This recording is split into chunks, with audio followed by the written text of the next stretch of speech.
A spokesperson for the Iranian government says the country will break the uranium stockpile limits set by the Iran nuclear deal in the next 10 days.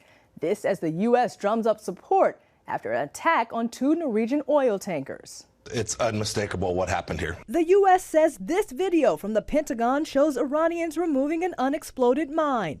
They also blame Iran for attempting to shoot down a U.S. drone. The intelligence community has lots of data, lots of evidence. The world will come to see much of it, but the American people should rest assured we have high confidence with respect to who conducted these attacks. While countries like the UK and Saudi Arabia believe the U.S. intelligence, others like Germany and Japan aren't so sure. National Security Advisor Brad Bowman tells CBN News the intel is convincing. Very few entities would have the capability to pull off attacks like this for ships that are underway, using the means that appear to have been used. And by the way, Iran has said they want to shut down the flow of maritime traffic through the Strait of Hormuz. The Strait of Hormuz, near the area where the attacks took place, is critical to global oil supply.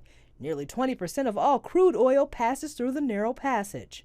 GOP leaders say the White House has the right to defend American interest. Unprovoked attacks on commercial shipping warrant a retaliatory military strike against the Islamic Republic of Iran. Democratic leaders say they too believe Iran is responsible, but say the silence from allies is telling. What we see is a split of the U.S. from our allies, and we see Russia and China coming together. The maximalist pressure campaign has maximally failed. They also caution against what looks like a familiar roadmap to war.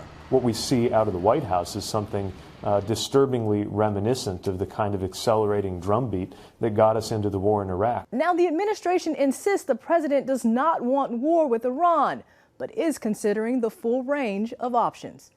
Amber Strong, CBN News, Washington.